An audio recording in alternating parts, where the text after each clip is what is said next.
Assalamualaikum warahmatullahi wabarakatuh. Alhamdulillahirrahmanirrahim. Pada kesempatan hari ini saya akan praktek ujian pembelajaran pada PPG Daljab tahun 2021 yang bertempat di MI Paleda 2 tahun pelajaran 2021-2022 dengan tema yaitu Kodo dan Kodarku, dengan subtema Kodo dan Kodar. Nah, di sini saya memperkenalkan diri. Nama saya Ahmad Munafik dari MI Paleda 2 dengan nomor peserta PPG yaitu 188015015018674. Nah, NIM PPG 21081111189. Saya akan praktek di MI Paleda 2, Kecamatan Paderan, Kabupaten Pangandaran. Ya, saya peserta PPG di YIN Syekh Nurjati Cirebon tahun 2002. Assalamualaikum warahmatullahi wabarakatuh. Waalaikumsalam warahmatullahi wabarakatuh. Gimana kabarnya anak-anakku hari ini? Alhamdulillah baik. Baik ya. Alhamdulillah baik. Oh ya, sebelum melakukan pembelajaran, marilah kita berdoa terlebih dahulu. Abir, siapkan. Hidup sabrak, berdoa mulai. Bismillahirrahmanirrahim. Raditu billahi rabban wa bil islami dinan wa bi Muhammadin nabiyyan wa rasulan. Rabbi zidni ilman warzuqni fahma. Amin ya rabbal alamin. Semoga dengan berdoa, diawali dengan berdoa, maka kita akan mendapatkan ilmu yang bermanfaat dari Allah Subhanahu wa taala. Oh ya, pada kesempatan hari ini kita akan belajar tentang kodo dan kodar ya. Ada di depan. Tapi sebelumnya masih ada yang ingat tentang pelajaran yang minggu kemarin? Ada ya?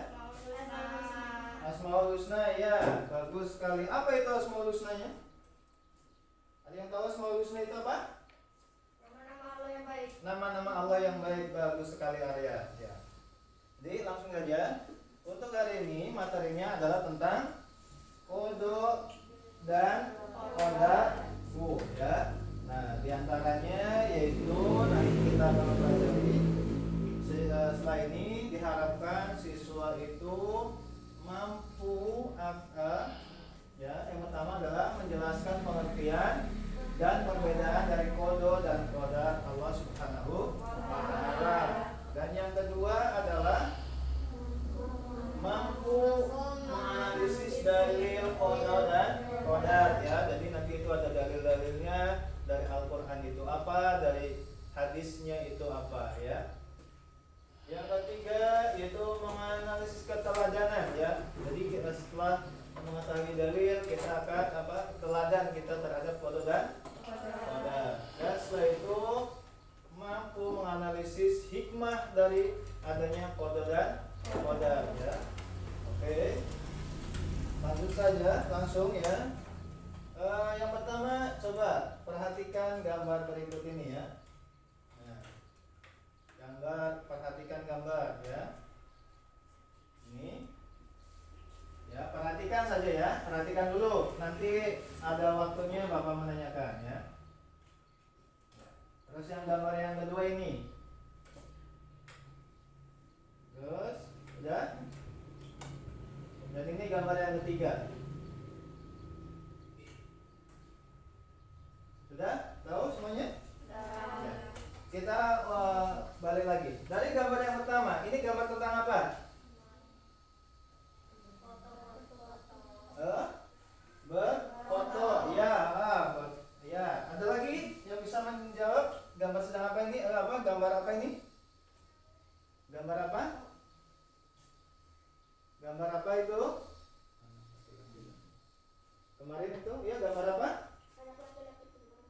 Anak laki-laki dan perempuan, betul sekali. Ya, itu gambar anak laki-laki dan perempuan. Ada lagi gambar apa itu? Gambar apa? Gambar apa itu? Lihat gambarnya itu sedang apa? Bermain, ya boleh. Nah, terus gambar yang kedua ini apa? Akad nikah.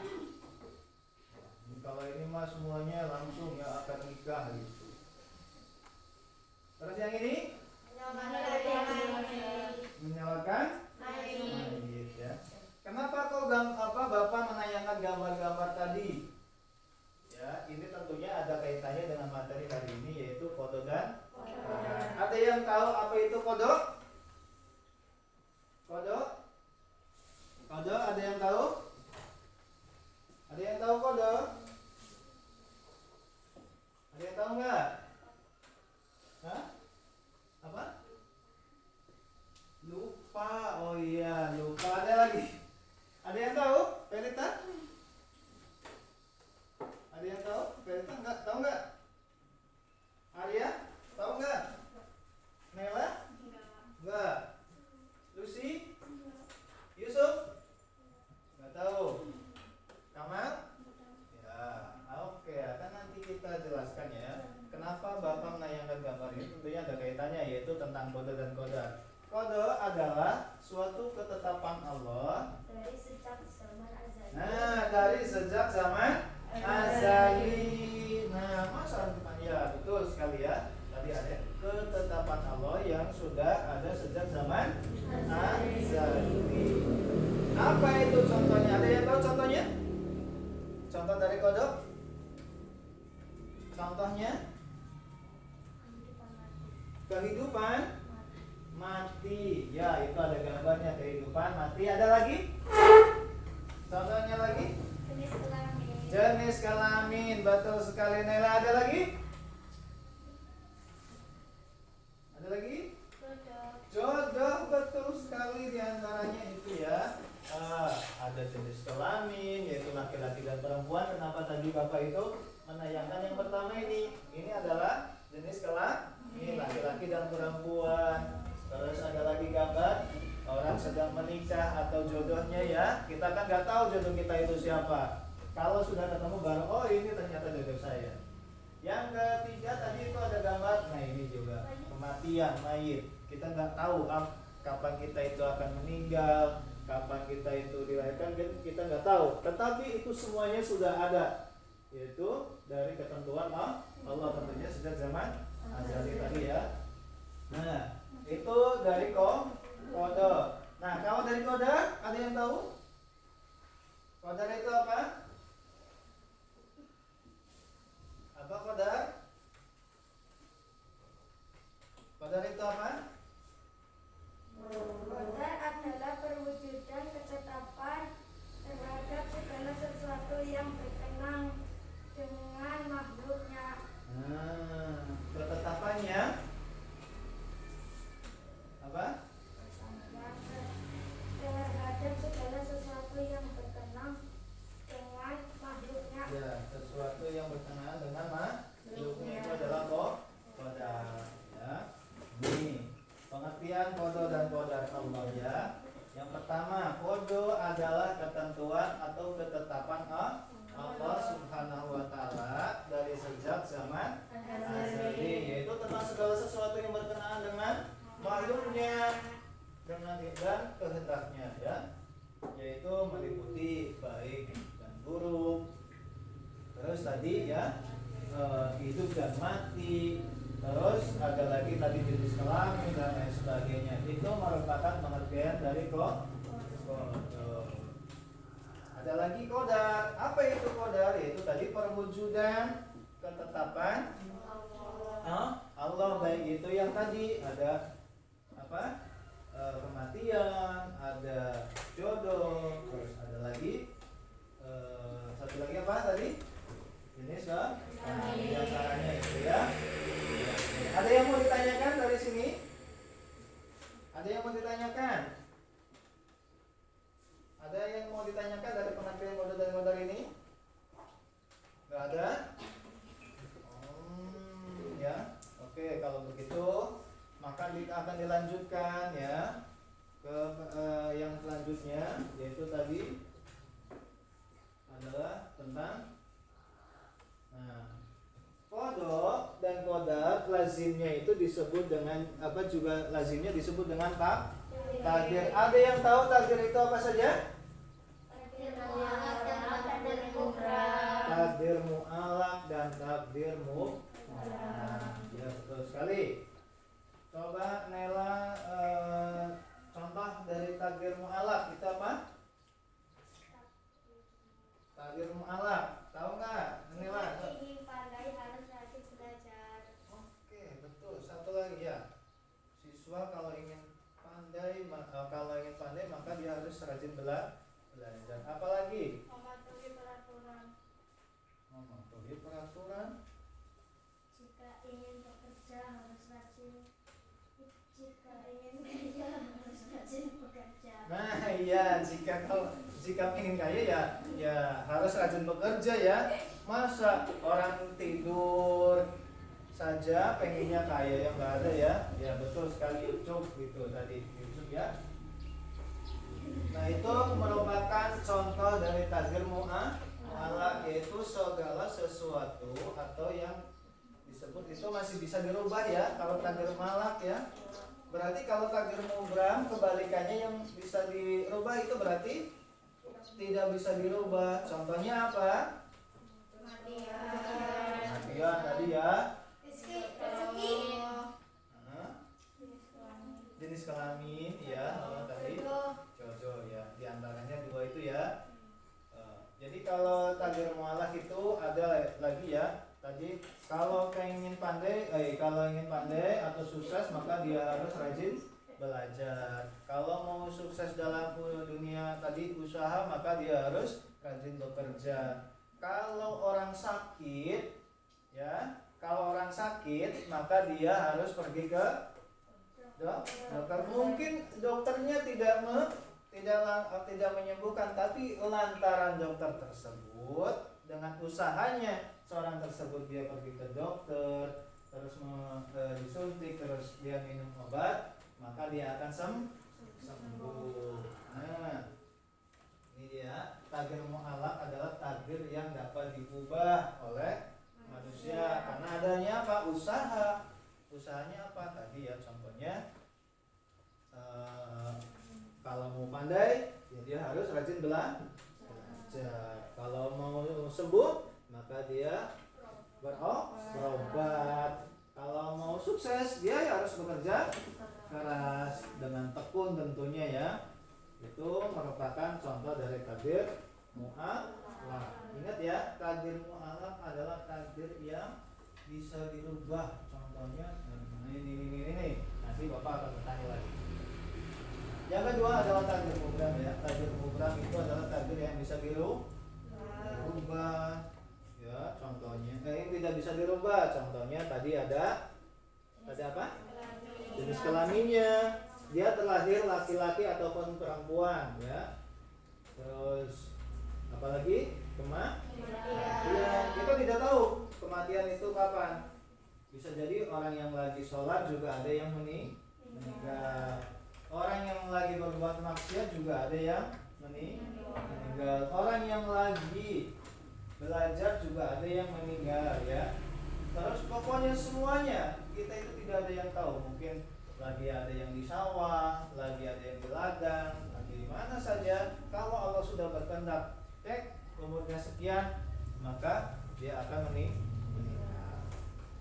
Jodoh juga sama ya.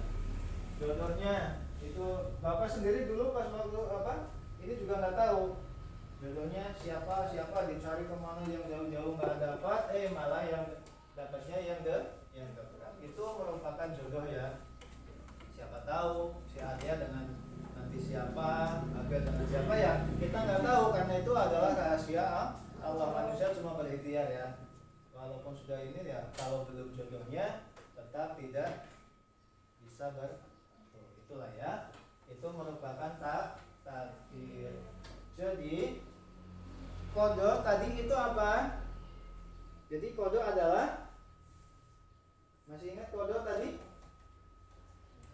Qada Dari zaman azali. sejak zaman azali. Terus qadar itu apa?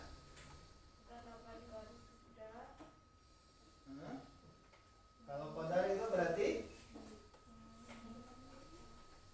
kalau qadar apa?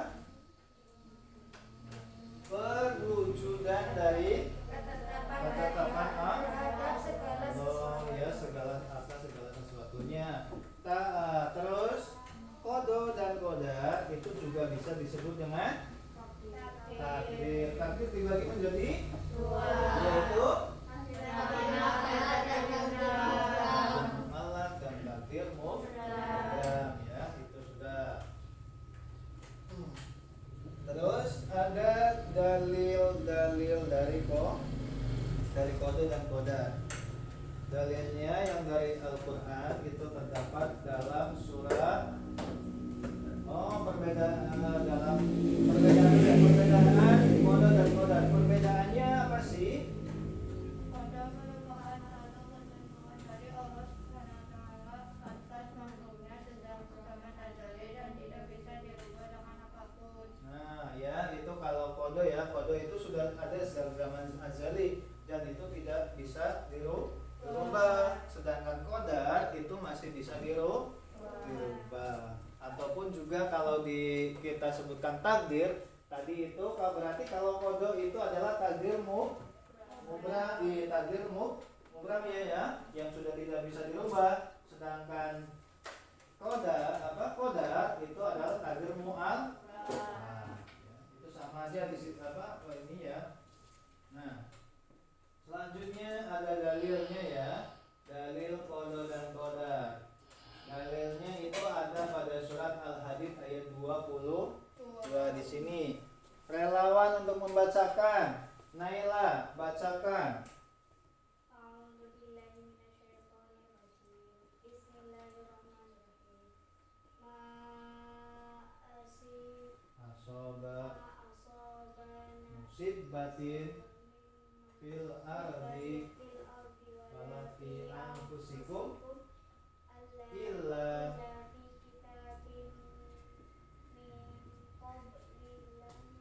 min qabli ayyan surah qabla illa nazzal inna dzalika 'ala Allahi yasir. Ya. Jadi dalam dalam Al-Qur'an surat Al-Hadid ini menjelaskan tentang dalil qada dan qadar, yaitu apa? Setiap bencana yang menimpa di bumi dan yang menimpa dirimu sendiri semuanya telah tertulis dalam kitab. Kitabnya itu di mana? Di Lauhul Mahfuz. Sebelum kami mewujudkannya. Kami itu siapa? Kami itu Allah, ya. Sungguh yang demikian itu mudah bagi Allah, ya. Sekarang contohnya bencana yang terjadi, masih ingat waktu Gunung Merapi meletus di Jogja tahun 2010, ya. Itu juga sudah diprediksi oleh banyak orang, tapi ya tetap aja tidak tahu kapan waktunya akan terjadi letusan. Manusia itu cuma bisanya memprediksi, oh kira-kira ini, ya, tanggal ini sekian. Ya, itu cuma manusia, tapi tidak tahu kapan akan terjadinya itu bencana alam tersebut. Tsunami juga sama, ya. Itu juga manusia belum ada yang bisa mengetahui kapan, terus tempatnya di mana, waktunya itu nggak ada yang tahu. Tapi itu semuanya sudah ada, Allah sudah mencatatnya, ya.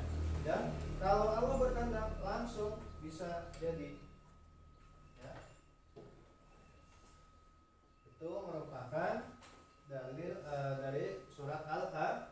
ayat 22. Nah, sekarang juga ada lagi ini hadis riwayat Tirmizi. Bismillahirrahmanirrahim. Wa'lamu annakum mata law mala'an yang fa'uka bisyai'in lam yanfa'uka illa bisyai'in qad kataballahu laka wa in tama'u ala yasurruka bisyai'in lam yadurruka illa bisyai'in qad kataballahu alaika rafi'at al-aqlam wajabta suhuf ya.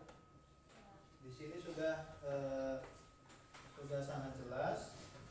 Ketahuilah jika umat bersatu padu untuk memberi manfaat kepadamu dengan sesuatu, maka tidak akan sampai manfaat itu kecuali yang telah ditetapkan Allah Subhanahu wa taala untukmu. Jika mereka bersatu padu untuk mencelakaimu, maka engkau tidak akan celaka kecuali yang telah ditetapkan oleh Allah Subhanahu wa taala untukmu. Maka sudah diangkat dalam lembaran catatan yang sudah kering. Jadi di sini sudah sangat jelas ya.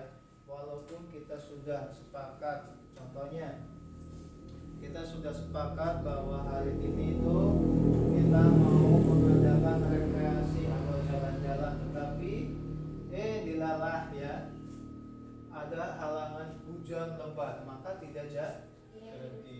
Itulah, itu juga merupakan tadi. Ya mungkin tadinya kita tidak percaya ya mungkin awalnya, tapi setelah oh ya ini ternyata takdir Allah ya. Kita tidak dibolehkan, ternyata di sana nanti ada kejadian apa kita nggak tahu ya. Itu adalah salah satunya. Yang selanjutnya yaitu teladan ya.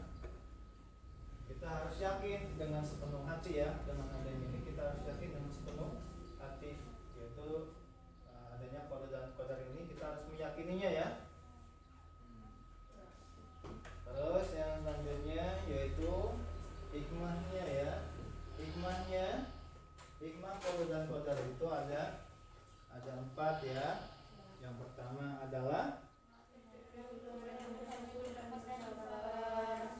melatih diri untuk banyak bersyukur dan bersabar. Jadi kalau kita sedang diuji, maka kita harus bersabar dan bersyukur. Terhina dari sifat sombong dan putus asa ya. Sifat sombong gimana Pak contohnya? Jadi kita itu tidak bisa menyombongkan apa sih gitu ya. Kelebihan kita itu apa sih? Kalau Allah yang memberikan ya berarti itu adalah kuasa Allah. Tetapi kalau ya kita tidak boleh menyombongkan karena semuanya itu adalah kehendak dari Allah. Terus mampu optimis. Tadi ya kata si Yusuf, kalau kita mau sukses kita harus bekerja keras. Nah, itu merupakan perwujudan dari optimis dan giat bekerja ya di sini. Dan yang selanjutnya adalah menenangkan jiwa. Itu merupakan hikmah dari qada dan qadar. Jadi dalam pertemuan kali ini kita apa sih yang kalian dapatkan? Yaitu satu apa? Dari apa yang kita bisa dapatkan dalam pelajaran hari ini? Apa? Ada yang tahu? Bisa ininya? Yaitu tentang qada dan qadar. Yaitu qada dan qadar. Yaitu tadi sudah kalian sebutkan. Qada itu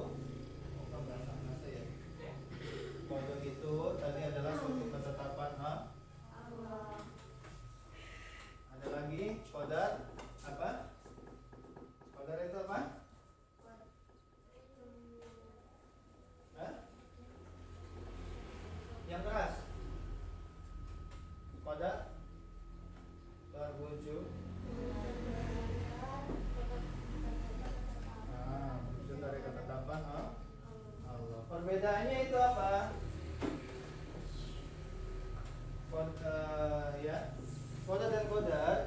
disebut apa? Takdir. Takdir yang dibagi menjadi Dua. apa saja? Takdir mualaf dan takdir mubram. Takdir mualaf dan takdir Mubram. Contohnya, yang takdir mualaf itu apa? Contohnya bisa dikasih contohnya tadi itu adalah contohnya contoh takdir mubram di mualaf. Ya, jika ingin pandai harus rajin belajar. Lainnya tadi yang Yusuf katakan Yusuf apa? Jika ingin kaya harus rajin bekerja, gitu ya. Kalau takdir mubram, contohnya apa? Kematian, jodoh, kematian. Kematian, jodoh dan jenis kelamin. Amin. Jadi perbedaannya apa? Perbedaan kode dan kodar tadi perbedaannya. Kode yang dapat diubah dan usaha manusia. Ya, Kode yang tidak bisa diubah. ya betul sekali Arya ya. Kalau kode itu masih bisa dirubah dengan jalan usaha manusia. Ya, kalau kodar itu sudah tidak bisa dirubah karena itu merupakan suatu ketetapan Allah. Ya, tidak bisa. Hikmahnya yaitu tadi ada 4, yaitu 1 ya, melatih diri untuk banyak bersyukur dan bersabar. terhindar dari sifat Sombong dan terus putus asa. terus optimis, dan yang terakhir adalah menenangkan jiwa. Oke, ya. Jadi yang rangkumannya adalah rangkuman dari ini pada pembelajaran hari ini yaitu bahwa qadar itu wajib kita yakin, kita itu harus yakin ya kepada qadar dan qadar Allah. Karena apa? Merupakan rukun Iman. merupakan rukun Iman. yang keberapa? 6. Rukun iman yang keenam ya, yaitu apa? Iman kepada qadar dan qadar. Rukun iman yang pertama itu apa? Iman kepada Yang Allah. kedua, Iman kepada malaikat. yang ketiga, Iman kepada Rasul. yang keempat, Iman kepada Allah. yang kelima, Iman kepada hari kiamat. yang keenam. Iman kepada qadar. Nah, ya. Kita harus meyakini itu ya. Dengan kita meyakini itu, maka tadi ya kita akan rajin untuk bekerja keras, tidak mudah putus asa, tidak sombong, dan hati akan menjadi tenang. Karena semua qadar itu sudah ada ya. Itu merupakan rukun iman. Qadar artinya adalah ketetapan Allah terhadap makhluknya ya sejak zaman. Terus sedangkan qadar itu adalah ketetapan Allah terhadap makhluknya yang sudah terjadi.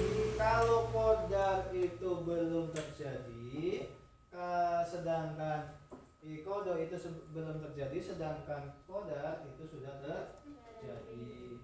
Qadar dan qadar itu sering disebut juga dengan takdir. Tadi takdir ada dua yaitu mualaf dan mubram.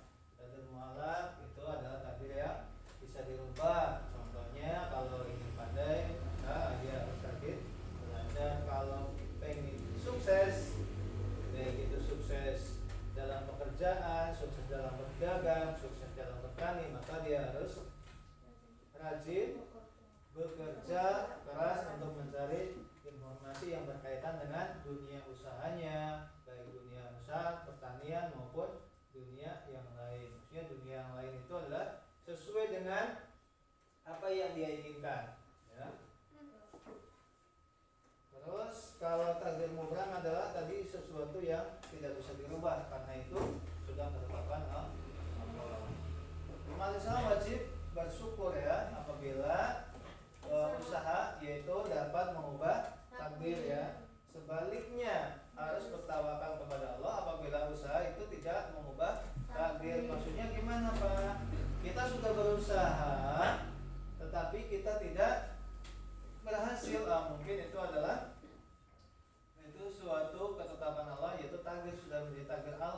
kita tidak usah karena kurang maksimal usahanya, maka kita tidak berhasil. Hikmahnya yaitu ya tadi melatih diri untuk banyak bersyukur dan sabar, terhindar dari sifat sombong dan putus asa, mampu optimis dan giat bekerja, dan menenangkan jiwa. Nah, untuk ini tugas kalian adalah Bapak kemarin sudah bilang bahwa nanti setelah ini ada kegiatan refleksi, yaitu mengerjakan tugas. Kebetulan itu sudah ada, yaitu di ini. Nah, nanti tolong kalian isi di rumah. Setelah itu nanti dikumpulkan pada pertemuan yang akan datang ya. Nah, itu dikumpulkan ke Bapak pada minggu yang selanjutnya. Mungkin itu saja yang bisa Bapak sampaikan.